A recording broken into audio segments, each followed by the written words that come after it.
Chris Mikowski of Emerging Civil War for the Central Virginia Battlefields Trust, and I'm on the Chancellorsville battlefield today, walking in the footsteps of Private Henry Fleming from Stephen Crane's novel, The Red Badge of Courage. Now, this is going to be a particularly tricky task for us today because Stephen Crane didn't want us following in Fleming's footsteps. He intentionally makes Fleming's movements across the battlefield pretty vague. And in fact, in the novel, he doesn't actually mention Chancellorsville as the battle at all. But of course, there are enough clues that help us connect the dots in a later short story, The Veteran.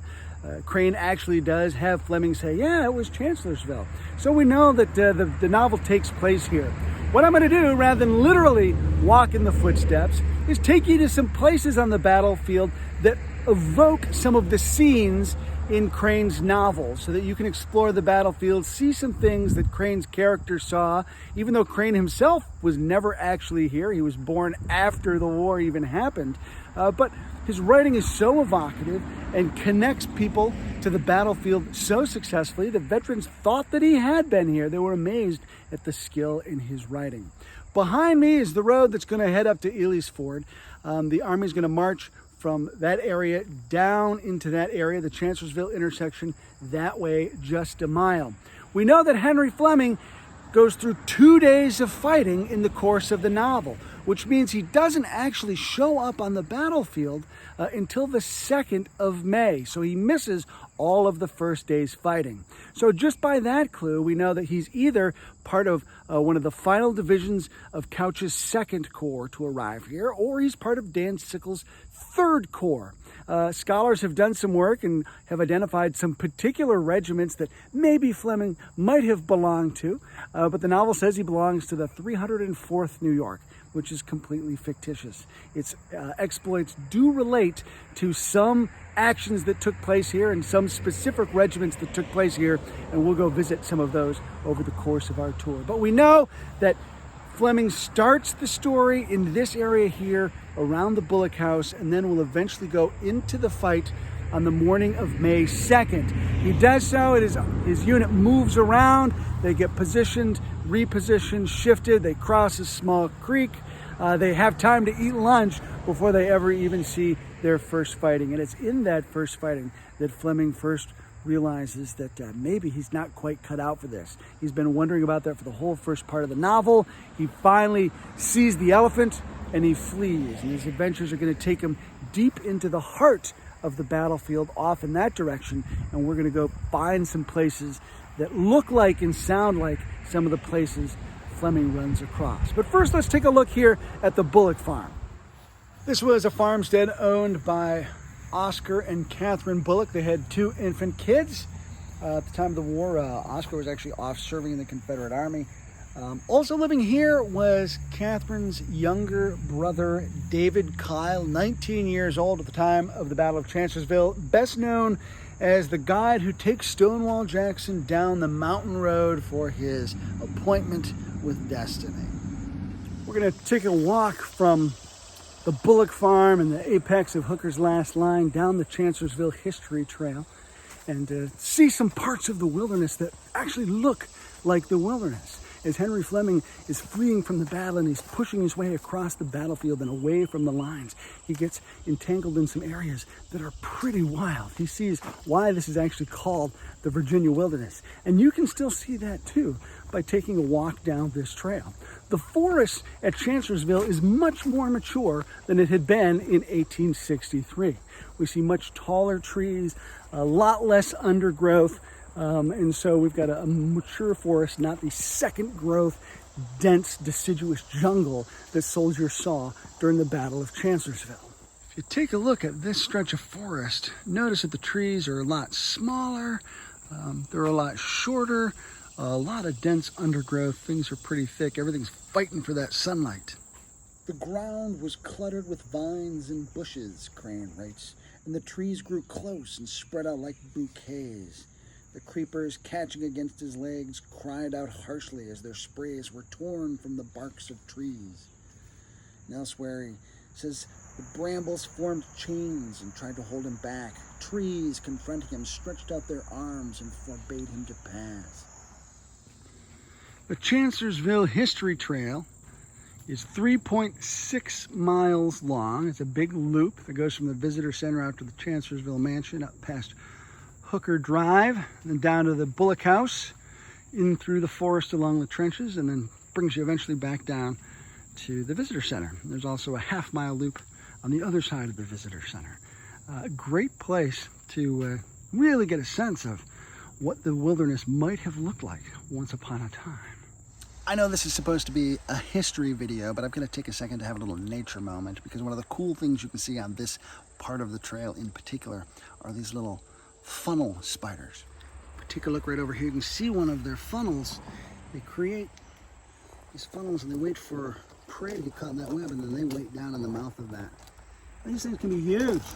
Now, if I were to continue along that path, it would bring me out here along Hooker Drive. You can see the Parks Maintenance Building right across the road. There are some great earthworks off to the woods in this direction. This would have been where Darius Couch's second corps would have been located, along Hooker Drive, across what today is Route 3, and up paralleling the edge of what we now call the McLaws Wedge, ground preserved by CVBT.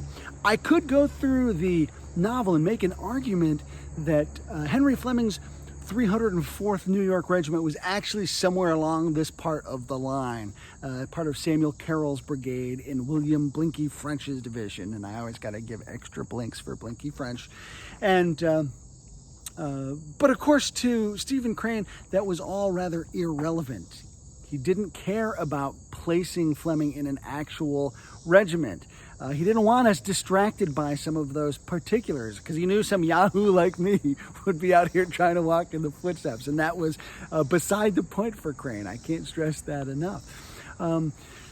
As we'll see, though, there's probably some compelling evidence that that Fleming's 304th was based on a different unit in the 3rd Corps, but we could make that argument that they were here. And that's one of the things I think is genius about Crane's work, is that it does sort of transcend specifics and allows us to tap into universals.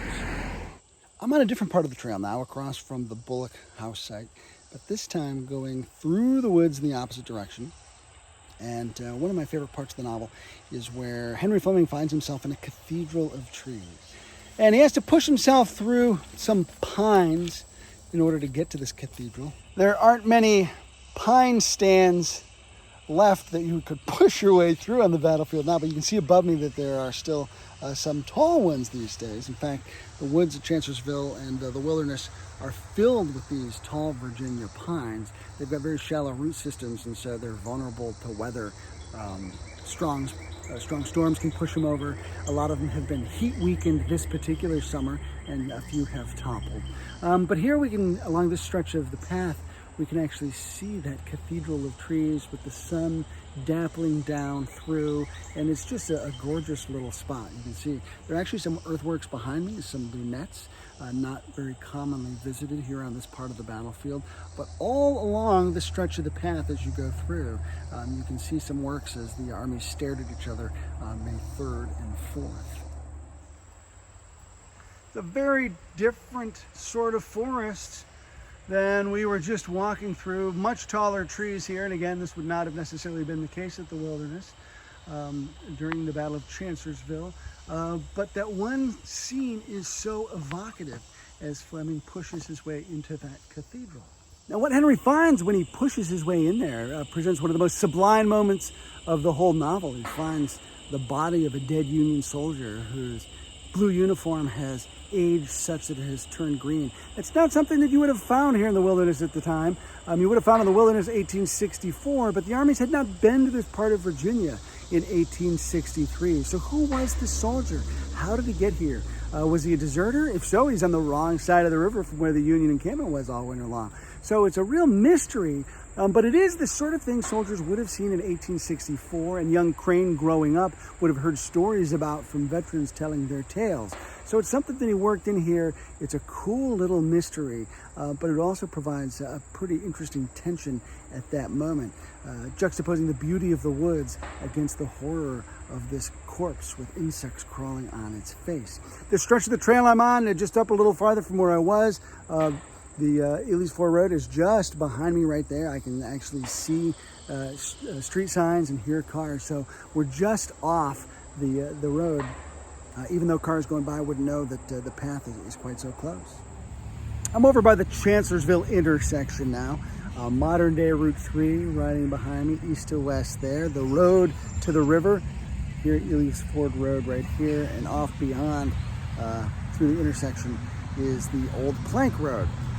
The Plank Road and the Turnpike each get mentioned once in the novel, and as folks familiar with the battlefield know, in places the Plank Road and the Turnpike are the same road. So it's really hard to use those as reference points. And that's one of the things that makes it hard to locate Fleming on the battlefield, regardless of where his unit was. When he wanders away on that first day, he gets far away from the battle, so much so that it's quiet in the distance. It's hard to do that here on this battlefield without crossing one of these roads, which Fleming doesn't seem to do until later in the day. So that's one reason why it becomes then sort of impossible to really trace his footsteps. Again, for Crane, that's not really the point. But it does make it hard if people who are taking things literally to try to situate Fleming somewhere on the field. A couple times, Crane writes about the road to the river. That would have been off in that direction, but he also talks about the road to the rear. And if we're at Chancellorsville and the fighting is taking place in that direction, moving in this direction toward the camera then becomes moving toward the rear. So again, it can be kind of confusing as far as battlefield orientation. As Fleming continues to make his way through the woods across the battlefield, Crane writes that he once found himself almost in a swamp. He was obliged to walk upon bog tufts and watch his feet to keep from the oily mire. There are a couple spots like that on the battlefield, low places that collect water. And here's a spot along the Chancellorsville Wilderness Trail, about 2/10 of a mile in from the Chancellorsville clearing.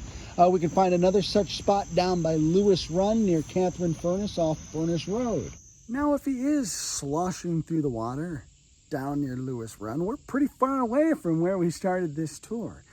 Crane does give Fleming the chance to wander through the battlefield. He gets far enough away from the fighting that he can't actually hear the sound of it. It grows dim in the background. So perhaps he got his way down here, or perhaps he actually started here and wandered his way up. One of the units that Crane modeled Fleming's experiences on is the 124th New York, the Orange Blossoms. The Orange Blossoms came from Orange County, New York, right where the northernmost tip of New Jersey meets Pennsylvania and New York. A little town there called Port Jervis was Crane's hometown, and the 124th was mustered from that area. If the experiences of the 304th New York were based on those of the Orange Blossoms, then they would have come from that area around the Bullock Farm, down past the Chancellorsville Mansion, westward along the Turnpike, and then down over Hazel Grove into this area, coming from that direction, then down toward Catherine's Furnace. They would have been part of the force used to attack Stonewall Jackson's marching column as it went on its flank march. Now, this is going to be the first time that Fleming's unit is ever engaged, so they don't necessarily have a scale for what a big fight looks like. But this first fight seems bad enough for Fleming that he gets scared and then rationalizes an excuse to desert, and he runs off into the forest. The fighting here by the Orange Blossoms, the 124th New York, would have carried him down in that direction. They would have been facing the 23rd Georgia under the command of Colonel Emory Best. Eventually, the Georgians would have been overwhelmed, and it would have been a pretty stout resistance, so enough for the Federals to feel like they were kind of in the thick of things, and certainly enough to scare Fleming off. So that's one scenario that might have put him down on this sector of the battlefield by Catherine Furnace, the ruins of which you can see behind me there. Regardless of what unit Henry is with, his wanderings on the battlefield near dusk on May 2nd do bring him to this area on the Chancellorsville battlefield. Off in that direction is Hazel Grove. The visitor center is directly across the street. In that direction is Chancellorsville, about a mile away, and in that direction is Germaniford, the wilderness. He finds himself here and talks about the charge of the 8th Pennsylvania Cavalry. He doesn't mention the unit by name, but it is the only cavalry charge that happens during the battle. It achieved much attention over the course of the years.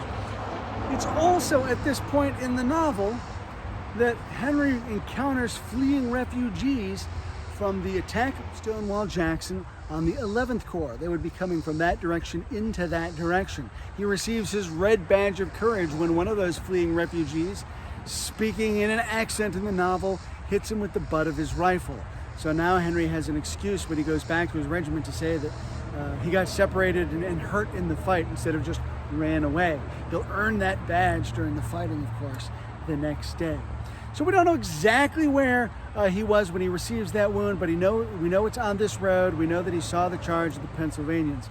He also makes mention of the fact that the fight that he was engaged with earlier, which may have been the fight at Catherine Furnace down in that direction, seemed like a mere skirmish compared to the sound that erupted on the Union right, which would have been off in that direction as Stonewall Jackson, pushing his way that way, finally slams into the Union flank. There are several instances where they talk about off on the right, or where Crane mentions hearing fighting off on the right. So it's generally considered to be off in that direction, so that helps place and situate what's going on. Henry Fleming actually finds his regiment on the evening of May 2nd, and they settle in. He's got some quiet and peace. But of course, on the night of May 2nd, Dane Sickles of the 3rd Corps launch a night attack, which is actually kind of disastrous because Sickles runs into members of the 12th Corps off in that direction. Either way, on the morning of the 3rd, the regiment does find itself in action again. The Orange Blossoms would have been off in that direction. And even as James Archer's Confederate brigade was sweeping up in this direction, Sickles had received orders from Joe Hooker to withdraw back to the main Federal line, which is off now in that direction. So the 3rd Corps is starting to pull back. As a result, the Orange Blossoms find themselves just beyond that little rise over there, caught between the lines as Archer's men come up. And the regimental history talks about it being a very hot place, and things are a pretty tight contest there. And it makes the men of the regiment realize that the fight that they had been in the day before was probably nothing more than a light skirmish compared to the intensity of this battle. They are going to be able to extricate themselves from that area, sweep down off in that direction, and find themselves some protection with the main line. But no sooner do they do than they're actually ordered back in as a charge to help hold the Confederates back while the rest of the 3rd Corps makes its withdrawal. It's a even more intense action. The colonel says that they thought they'd been in a hot place over there, and when they get over to the new line, it becomes even hotter. In fact, they're going to lose about 220 or so men out of about 550, roughly a 36% casualty rate. So pretty intense. But what's most significant about that action is that the regiment in the novel goes through the same crisis of faith that Henry Fleming had the day before. Henry finds himself in the crucible of battle, finds himself wanting, and he flees into the woods. He later finds his courage, comes back, and he proves himself in the fight on that morning of May 3rd. Meanwhile, in that fight, the regiment itself begins to waver and has its crisis of faith, and they actually pull back. They're mocked by some of the veterans, but they find their fighting spirit later in the day and put up a almost demonic fight. Henry Fleming, over the course of the day, after running in fear the day before, is lauded for his bravery on the battlefield. The colonel sees him and says, "That man is a Jim Dandy." The Orange Blossoms, as I mentioned earlier, fantastic regiment. They're going to have 5 Medal of Honor recipients come out of that, including one who's going to earn it right here at Chancellorsville. Jim Conklin, a character in the novel, is actually based on a real Private Jim Conklin, who was a member of the 124th. In the novel, Jim Conklin dies, but in real life, Jim Conklin goes back to Port Jervis and lives out a happy retirement. After the 304th extricates itself from Hazel Grove, which from here is going to be in that direction there, they're going to fall back here to Fairview, where there's going to be a pretty intense concentration of Federal infantry and artillery. There are going to be 34 Federal artillery pieces here squaring off against about 40 Confederate artillery pieces back there at Hazel Grove. Now, in the real live footsteps of the 124th, they're actually going to be posted right over there behind me along the road. So they're going to see some pretty intense fighting back and forth. In the novel, the 304th involved in that sort of fighting is going to redeem its honor after the ill-fated charge earlier in the day. So things are going to get pretty tough. This area, of course, sees intense fighting. It's the epicenter of the federal position, and as Confederates keep hammering and hammering and hammering here, eventually, as these artillery pieces start to run out of ammunition, the Federal Army is going to start to fall back toward Chancellorsville in that direction. Now, we can place Henry Fleming here because he talks about the Chancellorsville mansion, and he talks about these guns that were over here. If his unit is posted along the road there, he talks about the guns off on the slope to his left. And he talks about the Chancellorsville mansion behind him, a big white mansion with a row of horses tethered out front. So we can pretty clearly identify where he's at on the battlefield. Eventually, as the Union Army pulls out and begins its withdrawal, Henry Fleming's unit pulls out in really good order. They march away pretty spectacularly and smoothly. If you consider the chaos going on at the moment in the middle of the battle on May 3rd, not a whole lot of units necessarily were able to pull out in good order. But Darius Couch does a pretty magnificent job saving this army, pulling it back. He's got some good help from Henry Slocum, and they prevent a rout with a fairly organized, if a bit pressured, withdrawal back past Chancellorsville, up Ely's Ford Road, toward what today is known as Hooker's Last Line. Before we leave Fairview, let's just take a quick look around here. We'll go over here to the location of the overseer's house that once stood here. Just beyond there is the old Chancellor's Cemetery. There are 25 headstones there today. There had been a white picket fence that surrounded the cemetery at the time of the battle. If we go over here, there are some pretty interesting lunettes to take a look at. A lunette, a half-moon shaped fortification used to protect an artillery piece. One of the interesting things out here at Fairview is the sort of competing lines of lunettes. These ones all face south. They were dug on May 1st as Federals were expecting, if there was going to be any Confederate attack, had come from the south in that direction. But when things started coming from the southwest and the west, they realigned their position and changed their gun pits pretty hastily. When the 304th is at Hazel Grove, Crane writes that they can actually see in one cleared space there was a row of guns making gray clouds which were filled with large flashes of orange-colored flame. Probably talking about these guns right here. Over some foliage they could see the roof of a house. Perhaps the overseer's house, perhaps the Chancellorsville mansion off in the distance. One window glowing a deep murder red shone squarely through the leaves. Another nature moment real quick, hard to see, but there's a flock of turkeys in this field I've been watching all summer. We're going to wrap up right across the street from where we started. This is the apex of Hooker's Last Line. If we were to go across the street, the Bullock Farm is over there. That's where we began today. There is Bullock Road. It takes us down to the visitor center, except it's one way, so you can only come this way. You can't go that way. But here at the apex of Hooker's Line, at the end of the novel, Henry Fleming and his regiment actually march on the road back to the river, which is then going to take them up in that direction. Now, they've been fighting for 2 days. As we know, the Battle of Chancellorsville started May 1st. Henry Fleming gets in here. After that truck goes by, Henry Fleming gets here into the fight on the 2nd. He proves himself on the 3rd, and then late in the day, he marches to the rear. But we all know that the action here at Chancellorsville takes place also on the 4th, as action shifts down towards Salem Church. Lee marches back on the 5th, ready to attack, but that's when the Union Army finally heads across the river. But it's important to note that even though the novel makes it sound like that Fleming is on the road to the river, that road right there, they don't actually cross.